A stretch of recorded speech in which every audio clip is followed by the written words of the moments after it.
What if I told you that someone broke into your home while you were sleeping last night and systematically destroyed everything you have built? Your plans, your relationships, your peace of mind, and your future. Sounds terrifying, right? But let me tell you something even more disturbing. There's already a silent invader in your life working 24/7 to slowly demolish everything you could ever become. You have given this invader the key to your home. This invader has a name: disorganization. Right now, as you listen to this, it's stealing your opportunities, destroying your potential, and turning your days into a maze with no way out. You don't know how to escape it. Here's the brutal truth that no one will ever tell you. 97% of people live in a state of permanent chaos and believe it's normal. They believe that this is how life is supposed to be.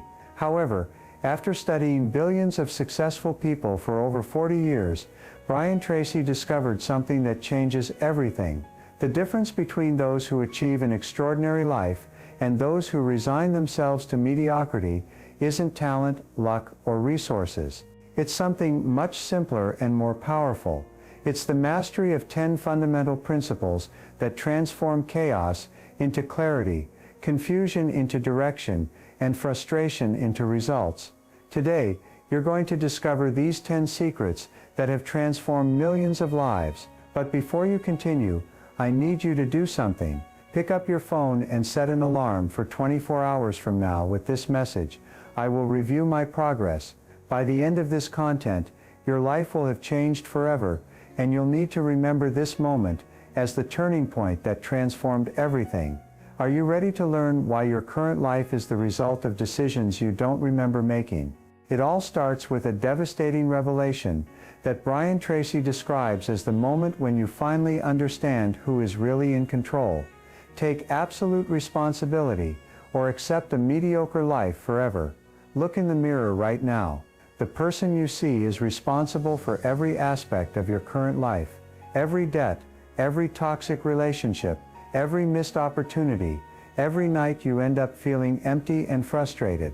Brian Tracy learned this lesson the hard way. At age 30, he was broke, directionless, and working jobs he hated.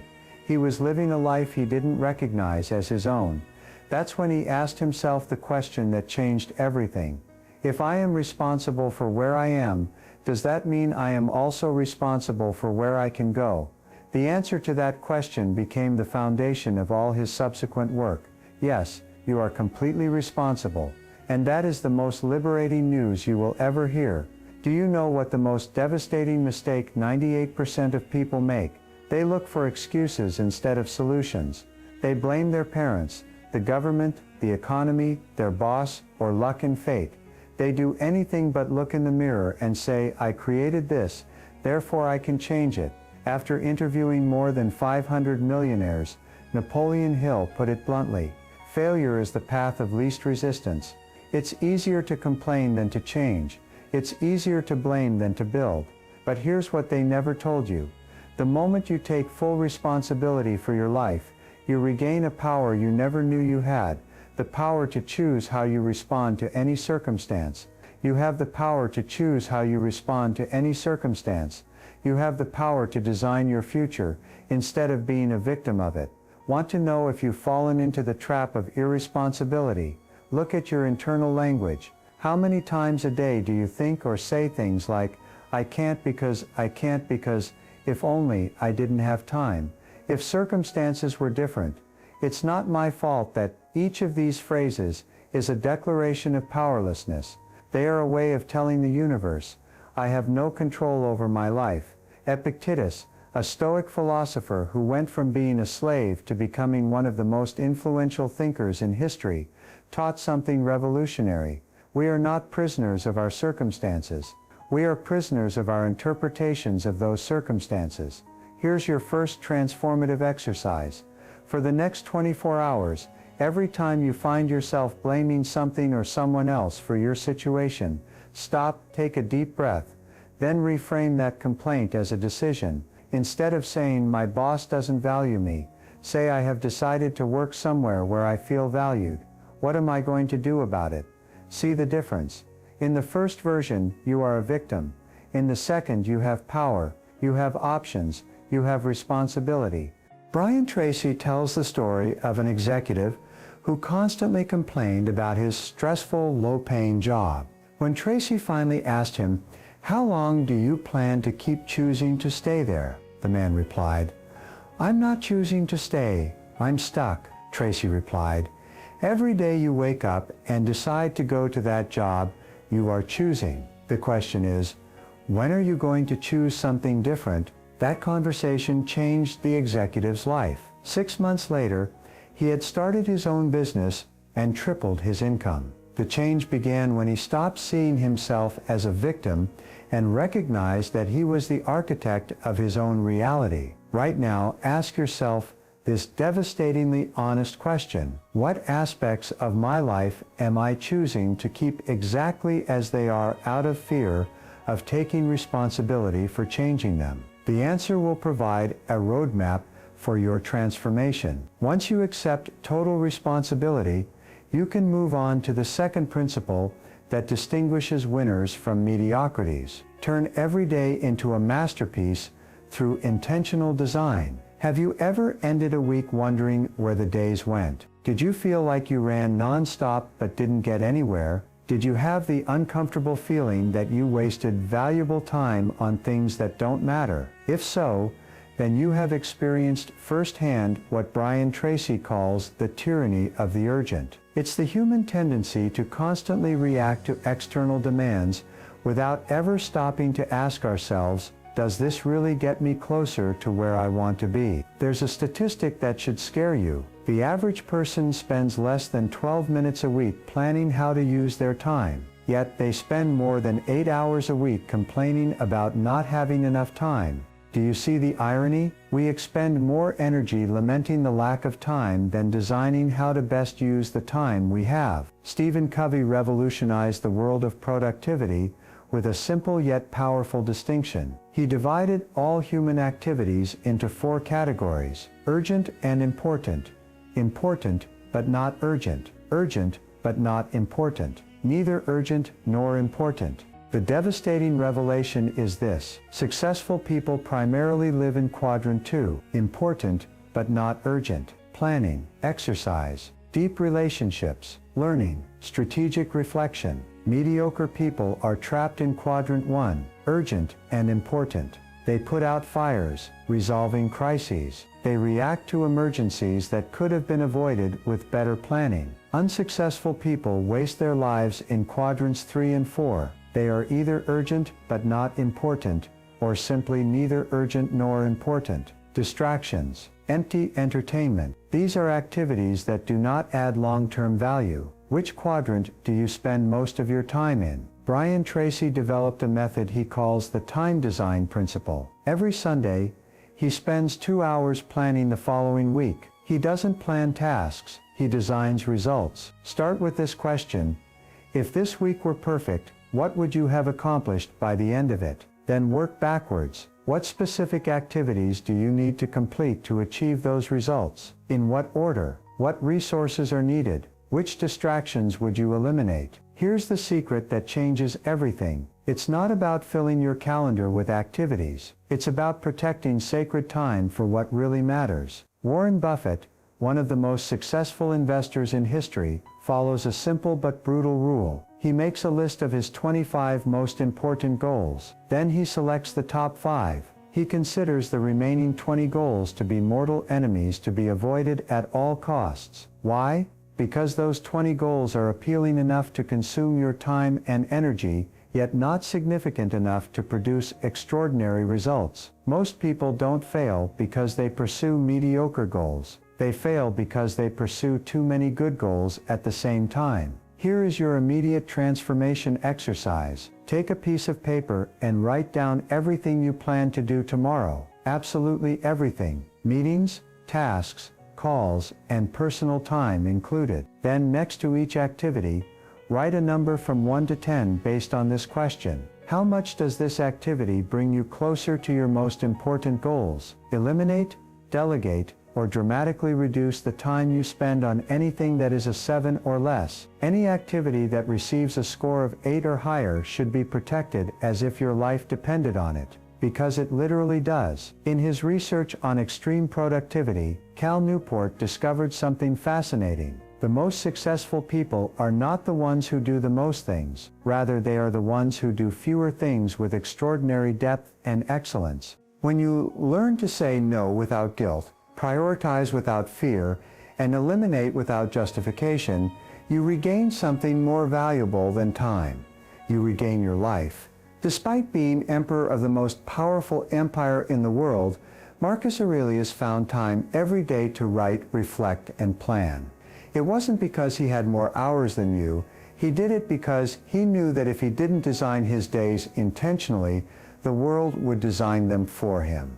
The world has no interest in your personal success. Tomorrow morning, before checking your messages or reacting to external demands, spend 15 minutes designing your day, not planning tasks. Design the person you want to become with every decision you make. This brings us to the third principle that transforms chaos into clarity. Create sacred rituals that anchor your identity in excellence. Every day there is a moment when you decide who you are going to be. Not consciously, not with great fanfare. Rather, it happens quietly through the first actions you take when you wake up. Most people surrender that powerful moment to the outside world. They wake up and the first thing they do is check their notifications, messages, and the news. With that simple action, they are declaring, "I'd rather know what others want from me before deciding what I want for myself." Brian Tracy studied the morning habits of over 1,000 highly successful people and discovered something revolutionary. 92% of them follow some kind of morning ritual. It's not because they are naturally disciplined. They do it because they understand that the first 30 minutes of the day determine the quality of the next 15 hours. Hal Elrod popularized the concept of miracle mornings after nearly dying in a car accident. During his recovery, he developed a 6-part morning routine that improved his physical, mental, and emotional health. Silence, affirmations, visualization, exercise, reading, writing. But here's what most people don't understand. It's not about following the perfect routine you see on social media. It's about creating your own routine, one that aligns with your personality, goals, and lifestyle. Some people need meditation. Others need intense physical activity. Some find clarity by writing. Others find it by reading. What matters isn't what you do. What matters is that you do it consistently and with intention. Robin Sharma tells the story of a multimillionaire CEO who wakes up every day at 5 a.m., not to work more, but to enjoy an hour of total silence before the world starts making demands on his attention. An hour to remember who he is. An hour to visualize who he wants to become. An hour to align his actions with his deepest values. That CEO attributes his extraordinary success not to his intelligence or technical knowledge, but to the mental clarity he achieves during that sacred hour every morning. What do you give yourself in the early hours of your day? Modern neuroscience has confirmed what Stoic philosophers intuited 2,000 years ago. Your state of mind in the early morning creates the filter through which you interpret everything that happens afterward. If you start the day feeling reactive, anxious, and directionless, your brain will look for evidence to confirm that the world is chaotic and uncontrollable. However, if you start your day with clarity, purpose, and inner calm, your brain will seek out opportunities to produce extraordinary results. However, rituals aren't just for the morning. Truly successful people also ritualize the end of their day. Benjamin Franklin had a question he asked himself every night: what good did I do today? This wasn't to feed his ego, but rather to train his mind to focus on progress and learning rather than on shortcomings and mistakes. Oprah Winfrey keeps a gratitude journal in which she writes down 5 things she is grateful for each night. This simple yet powerful practice has reprogrammed her brain to recognize abundance instead of scarcity and possibilities instead of limitations. Here's your challenge for immediate transformation. Tonight, before going to sleep, write down 3 things you learned today and 3 things you are grateful for. Tomorrow morning, before touching your phone, spend 5 minutes writing down how you want to feel by the end of the day and the kind of person you want to be with every decision you make. Repeat this process for 7 days in a row, and you will notice changes in not only your productivity, but also your emotional well-being and mental clarity.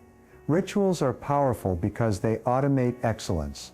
When you turn high-quality behaviors into unconscious habits, you free up mental energy for creativity, innovation, and complex problem-solving. However, 80% of people who try to create new habits make this mistake. They try to change too much, too fast. According to research by Dr. B.J. Fogg at Stanford University, lasting habits are built through consistently repeated microscopic changes, not dramatic transformations that require heroic willpower. Start incredibly small. For example, take 2 deep breaths when you wake up. Write 1 sentence of gratitude before bed. 3 minutes of walking after lunch. The key is consistency, not intensity. Once you've established rituals that anchor your day in excellence, you're ready to address one of the most underrated factors of success, your physical and digital environment. Transform your environment into a silent ally for your success. Without moving from where you are, look at your immediate surroundings right now. Your desk, your room, your phone screen, your workspace. What does your environment say about you? Does it inspire you to be your best self, or does it constantly remind you of all that is disorganized and unfinished? UCLA conducted a fascinating study analyzing how people described their homes. Those who used words like relaxing, organized, and calm had significantly lower cortisol levels during the day. Their physical environment literally reduced their stress and improved their decision-making abilities. In contrast, those who described their spaces as messy, chaotic, or overwhelming had cortisol levels similar to those of people living with chronic stress. Your environment is not neutral. It is either helping you succeed or silently sabotaging you. Marie Kondo revolutionized the world of organization with a simple yet powerful question: does this item bring me joy? However, Brian Tracy takes that question one step further. Does this item bring me closer to my goals? Everything in your space should serve a clear purpose.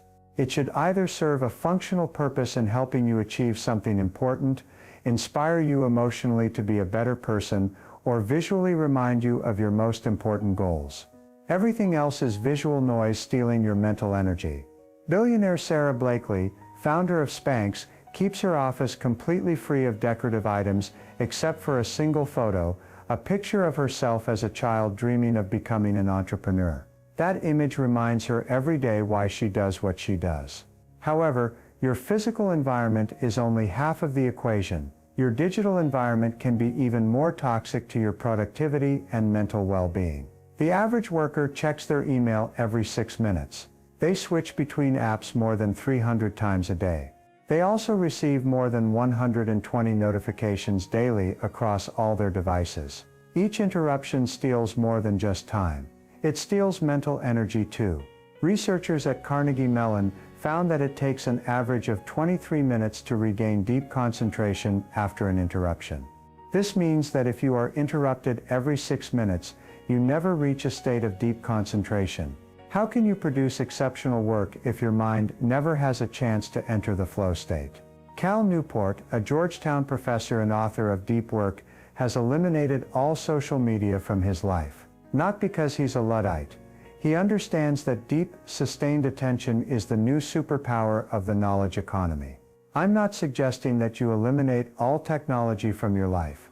I'm suggesting that you be selective about the technology you allow in your environment and when you allow it.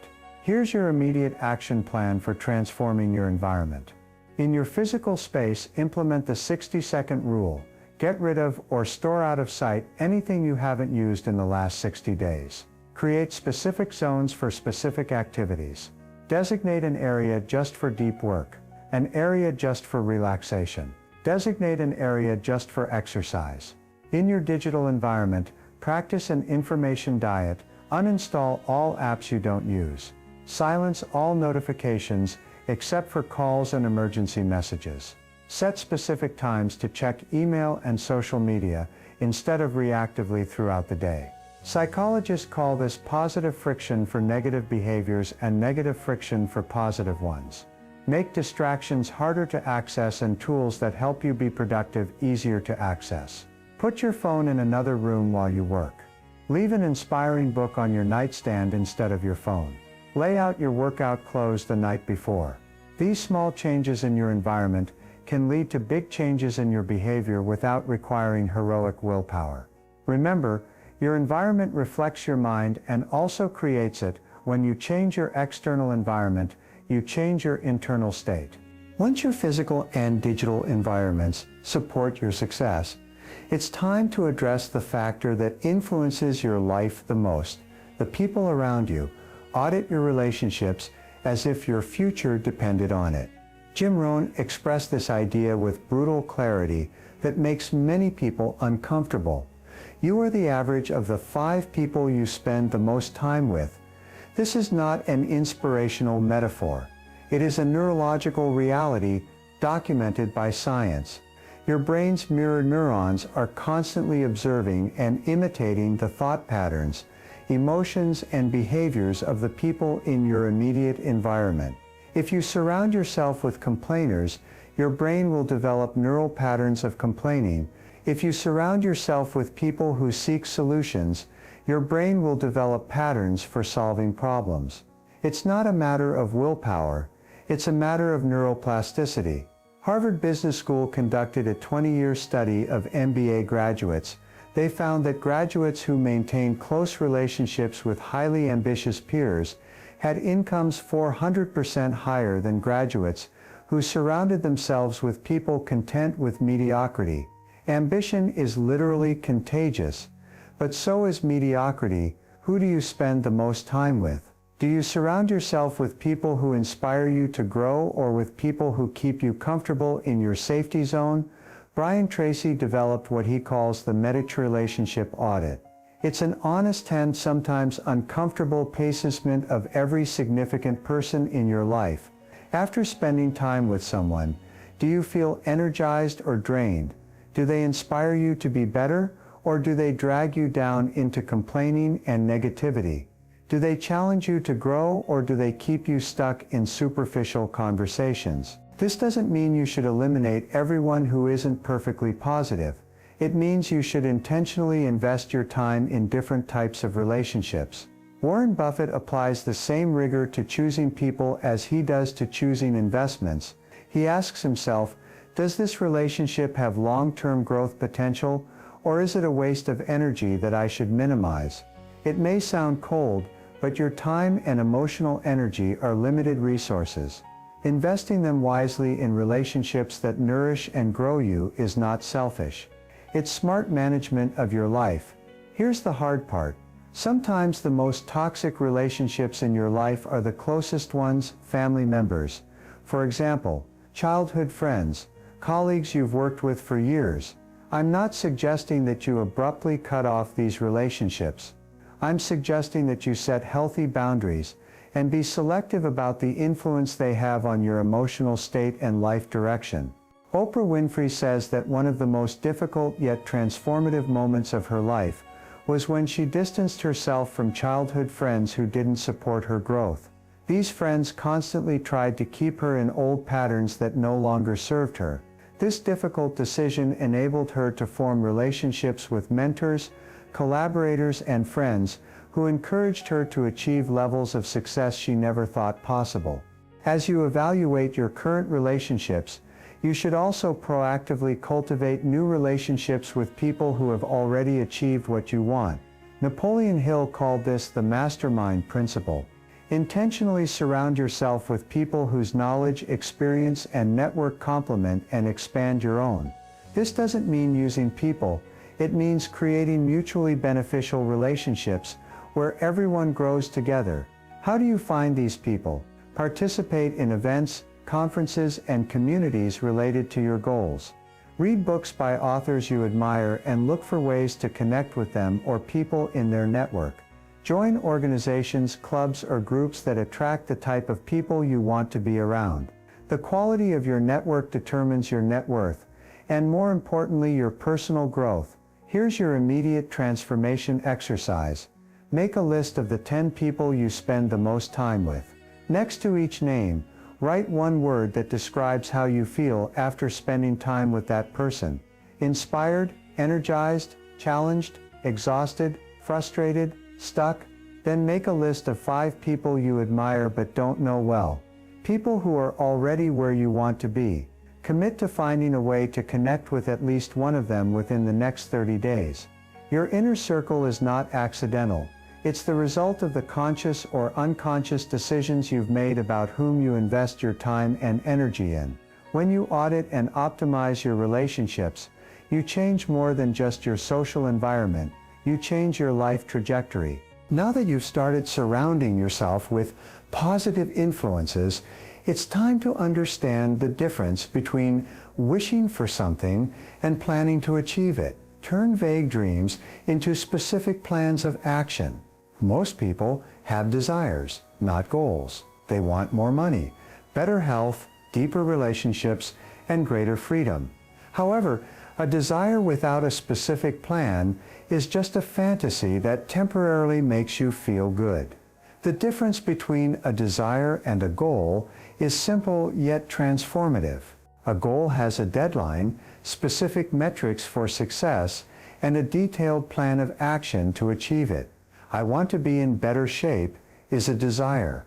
I'm going to run 5 kilometers without stopping on December 31st, training 4 days a week for 30 minutes. Starting this Monday is a goal. Tracy teaches that clear, written goals can multiply your effectiveness by tenfold. This isn't because they're magical, but because they give your subconscious mind a specific image to look for and create. Your brain is an incredibly sophisticated search engine. However, it needs specific instructions on what to look for.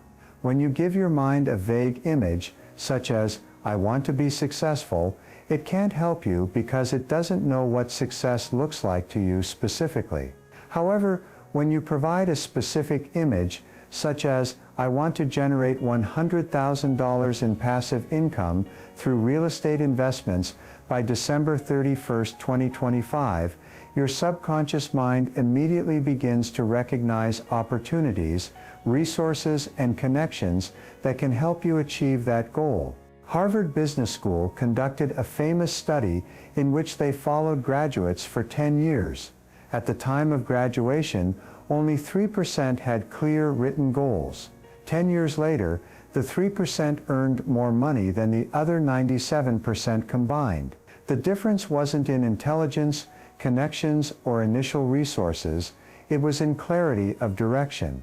But this is where most people fail. They set goals but don't develop systems to achieve them. In his research on habit formation, James Clear discovered something counterintuitive. You don't achieve what you want, you achieve what you practice repeatedly. This means you need to turn your big goals into small daily habits. For example, if your goal is to write a book, your system would be to write 500 words every morning. If your goal is to build a business, your system should be to make 5 sales calls every day. If your goal is to improve your health, your system would be to exercise for 30 minutes every morning. Goals give you direction, systems give you progress. Darren Hardy, the editor of Success magazine, applied this principle to transform his physique at age 40. Rather than setting the vague goal of getting in shape, he created a specific system, 20 minutes of cardio, and 20 minutes of weight training every morning at 6 a.m. No exceptions. He didn't focus on the end result, he focused on the consistency of the system. 18 months later, he was in the best physical shape of his life. More importantly, however, he had developed the discipline and confidence to transform other areas of his life, including his career and relationships. The real power of systems is that they build identity. Every time you follow your plan, you are telling your brain, "I am the kind of person who does what I say I'm going to do." This identity becomes the foundation for all your other achievements. Here is your action plan for turning desires into results. First, Choose one area of your life that you want to transform. Just one scattered focus is the enemy of extraordinary results. Second, define exactly what success looks like in that area. Be specific. Use numbers, dates, and metrics that can be objectively measured. Third, work backward from that end result to today. What would you need to accomplish each month to achieve your annual goal? What would you need to do each week to achieve your monthly goal? What would need to happen each day to achieve your weekly goal? Fourth, identify the smallest daily action that will bring you closer to your goal and commit to doing it every day for 30 days. Don't try to transform your entire life at once. Choose one action, do it consistently, build momentum. Once that action becomes automatic, add the next one. Compound progress is the most powerful force in the universe, but only when applied consistently over long periods of time. Most people overestimate what they can achieve in a year and underestimate what they can achieve in a decade. Think about systems, not goals. Think about progress, not perfection. Think about consistency, not intensity. While you develop systems to achieve your external goals, don't ignore the most important system of all, how you take care of your body, the vehicle that will take you to all your destinations. Treat your body as your most valuable asset. Your body is not just a vehicle that transports you through life, it's the foundation upon which your success, happiness, and ability to contribute to the world are built. Yet, most people treat their bodies worse than they treat their cars. They put the best fuel in their cars, but fill their bodies with processed food. They regularly take their cars to the mechanic, yet ignore the signs of fatigue and stress in their bodies. They invest thousands of dollars to keep their cars running perfectly, but consider exercise and sleep optional luxuries. Tony Robbins puts it bluntly, the quality of your life is the quality of your physical energy. You cannot have high-quality thoughts in a low-energy body. Modern neuroscience has irrefutably confirmed this connection. Your ability to concentrate, make good decisions, resist temptation, and maintain a positive emotional state depends directly on your physical health. When you are tired, dehydrated, or nutritionally deficient, your prefrontal cortex, the part of the brain responsible for decision-making and self-control, functions at a fraction of its capacity. This is why it's harder to resist junk food when you're stressed, why you make worse decisions when you haven't slept well, and why you're more emotionally reactive when you haven't exercised. It's not a lack of willpower, it's basic biology. When asked about his secret to productivity, Richard Branson replied without hesitation, exercise. It gives me 4 extra hours of productive energy every day. Not 4 extra hours of time, 4 extra hours of high-quality mental and physical energy. Research from Harvard Business School confirms this. Executives who exercise regularly report having significantly more energy, making better decisions, and being better able to handle stress than their sedentary counterparts. However, most people misunderstand what fitness is all about. It's not about looking like a magazine model, it's about optimizing your body for peak performance. Brian Tracy identifies 4 non-negotiable pillars of physical health: cardiovascular exercise, strength training, mindful nutrition, and deep recovery. You don't need to become an elite athlete, you need to develop sustainable habits that support your energy and vitality in the long term. For cardiovascular exercise, start with 20 minutes of brisk walking daily. This will improve your circulation, oxygenate your brain, and release mood-boosting endorphins. For strength training, 2 30-minute sessions per week are sufficient to maintain muscle mass, bone density, and a healthy metabolism. For nutrition, follow the 80-20 rule. 80% of the time, eat whole, real, unprocessed foods. The other 20% of the time, enjoy flexibility without guilt. Prioritize 7-8 hours of quality sleep as a non-negotiable investment in your productivity the next day. Ariana Huffington learned this lesson the hard way when she collapsed from exhaustion in her office and fractured her jaw. This experience led her to reevaluate her relationship with sleep and recovery completely. She now preaches that sleep is not wasted time, it is critical maintenance time for your brain and body. During deep sleep, your brain literally cleanses itself of metabolic toxins that accumulate during the day. It consolidates important memories and discards irrelevant information. It also restores neurotransmitters that are essential for mood and concentration. When you don't get enough sleep, you're not just tired the next day, you're operating with a toxic and imbalanced brain. Matthew Walker, a sleep researcher at UC Berkeley, has documented that even one night of inadequate sleep can reduce your ability to form new memories by 40%. How can you learn, grow, and achieve ambitious goals if your brain can't process and retain information effectively? Here's your immediate action plan to optimize your physical health. This week, commit to walking for 20 minutes every day, ideally in the morning, to energize your day.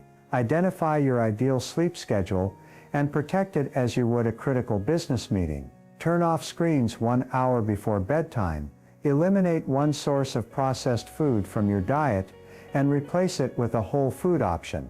Schedule a comprehensive medical checkup if you haven't had one in the last year. Your body is the only place you have to live. Invest in it as your most valuable asset. Once you've started optimizing your physical health, it's time to tackle the fuel that keeps it running, your personal finances. Master money before it masters you. Money is emotional before it is mathematical. Most people have a dysfunctional relationship with money, not because they don't understand basic math, but because they have never examined the subconscious beliefs that govern their financial decisions. Do you believe money is the root of all evil, or is it a neutral tool that amplifies who you already are? Do you think rich people are greedy by nature, or have they learned to create value for others on a large scale? Do you believe that you must choose between being a good person and being financially prosperous? These beliefs, formed in childhood through observing your parents and absorbing cultural messages, subconsciously determine every financial decision you make as an adult. Harv Eker explains this with a powerful analogy. Your mind is like a financial thermostat. If it's set to earning $50,000 per year, you could temporarily earn $100,000, but you would feel subconscious discomfort that would cause you to sabotage your success until you return to your comfort level. This is why 70% of lottery winners end up bankrupt within 5 years. Their internal thermostat wasn't programmed to handle that amount of money. The good news is that you can reprogram your financial thermostat through education, associating with prosperous people, and developing money management skills. Brian Tracy teaches that financial freedom is not a matter of how much you earn, but how much you keep, invest, and make work for you. Some people earn $200,000 a year and still live paycheck to paycheck. Others who earn $50,000 systematically build wealth. The difference lies in their financial habits, not their income. Robert Kiyosaki revolutionized personal finance with a simple yet powerful concept: the difference between assets and liabilities. An asset puts money in your pocket. A liability takes money out of your pocket. The house you live in is not an asset. It is a liability because it requires monthly payments, maintenance, insurance, and taxes. However, a rental property that generates more income than expenses is an asset. Stocks that pay dividends are also assets. A car is a liability. The middle class buys liabilities, thinking they are assets. The wealthy acquire assets that generate passive income. Warren Buffett, the most successful investor in history, follows a simple rule: never lose money. Rule number 2, never forget rule number 1. This does not mean he avoids risk. Rather, he invests only in things he fully understands that have a high probability of generating positive returns over the long term. Most people don't lose money by making bad investments. They lose money by impulsively spending on things they don't need to impress people they don't care about. David Bach documented how small daily expenses add up to lost fortunes over time. For example, a $5 coffee every day, invested in the stock market with an average annual return of 8%, becomes $51,833 after 20 years. I'm not suggesting that you should never enjoy a coffee. I'm suggesting that you be aware that every spending decision is an investment decision. You're investing that money in either immediate pleasure or future financial freedom. Here's your immediate action plan to take control of your finances. First, track every penny you spend for a full week. The goal is to develop awareness of where your money is currently going, not to judge yourself. Second, calculate your net worth, assets minus liabilities. This will give you a clear baseline of your current financial situation. Third, automate your finances. Set up automatic transfers for savings, investments, and fixed expenses. Pay your future self first, and then live on what's left. Fourth, establish a 3 to 6 month emergency fund in a separate savings account. This will give you peace of mind and eliminate the need to go into debt for emergencies.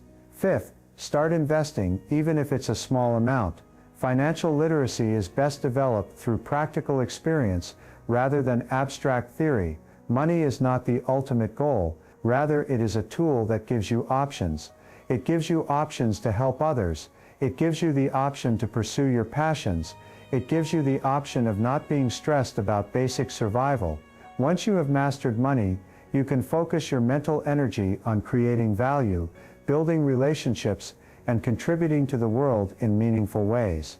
This brings us to the final principle that determines whether you will maintain these changes in the long term or revert to your old patterns.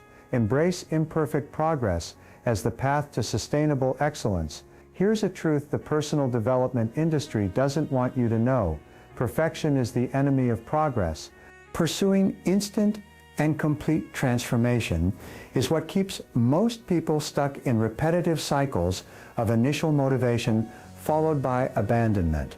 The human brain is designed to keep you alive, not to make you successful. It interprets dramatic change as a potential threat to survival, activating subconscious resistance mechanisms that return you to familiar patterns. This is why 92% of New Year's resolutions fail before February. It's not because people lack motivation or discipline. It's because they're trying to change too much too fast. James Clear documented that lasting habits are built through daily 1% improvements, not one-time 100% transformations. A 1% daily improvement makes you 37 times better after a year. A one-time 100% improvement followed by abandonment leaves you right back where you started. B.J. Fogg, the director of the Stanford Persuasion Lab, spent 20 years studying behavior change and discovered something counterintuitive. The most lasting habits are built by making the new behavior extremely easy to perform. Instead of committing to exercising for an hour every day, for example, commit to putting on your sneakers every day. Instead of meditating for 30 minutes, commit to taking 3 deep breaths. Instead of reading a book a week, commit to reading 1 page a day.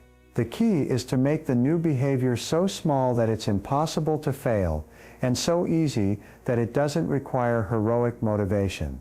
Once the behavior becomes automatic, you can gradually expand upon it. Jerry Seinfeld developed a method known as the chain method.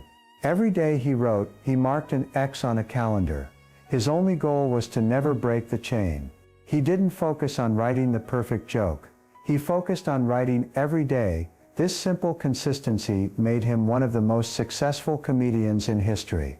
Darren Hardy applied the same principle to transform his magazine, Success. Instead of setting dramatic growth goals, Hardy committed to making 5 small improvements every day. 5 years later, he had transformed a declining publication into the world's most influential personal development magazine. The power of compound progress is mathematically undeniable, but it only works when applied consistently over long periods of time. Most people overestimate what they can achieve in 90 days and underestimate what they can achieve in 10 years. The real challenge, though, is maintaining consistency when the initial motivation wears off, life gets complicated, and you face inevitable setbacks. The answer isn't more discipline. It's better systems. A system is stronger than motivation because it doesn't depend on how you feel. It depends on what you do, regardless of how you feel. Hal Elrod developed his miracle morning routine, not because he always felt motivated to get up early. He developed it because he knew that some days he would feel motivated, and some days he wouldn't. However, he needed a routine that would work in both cases. Tim Ferriss applies the principle of the minimum viable. Instead of a perfect 90-minute exercise routine at the gym, he has a 7-minute backup routine that he can do anywhere when he's traveling or short on time. An imperfect routine that you consistently perform is more valuable than a perfect routine that you perform sporadically. Here's your ultimate strategy for maintaining long-term progress. First, accept that there will be bad days. These are days when you lack the energy, motivation, or time to perform your new habits perfectly. Instead of giving up completely, have a backup version of each habit that you can perform even on your worst days. Second, measure progress, not perfection. Celebrate every small victory. Each day that you follow your plan, even imperfectly, is a victory that reinforces your new identity. Third, constantly adjust and optimize. Your systems should evolve as you do. What works at one stage of life may need modification at another. Fourth, establish accountability. Share your goals with people who will support and challenge you to stay consistent. Real transformation doesn't happen in a dramatic moment of inspiration. It happens in thousands of small, imperfect moments of conscious choice. It happens every time you choose the right action over the easy action. It happens every time you stick to your commitment to yourself when no one else is watching. Every time you get up after a setback and keep going. These ordinary moments of extraordinary discipline build an extraordinary life. Now you have the tools. You have not only the information, but also the deep understanding of how to apply these principles sustainably in your real life. The question is no longer whether you can transform your life.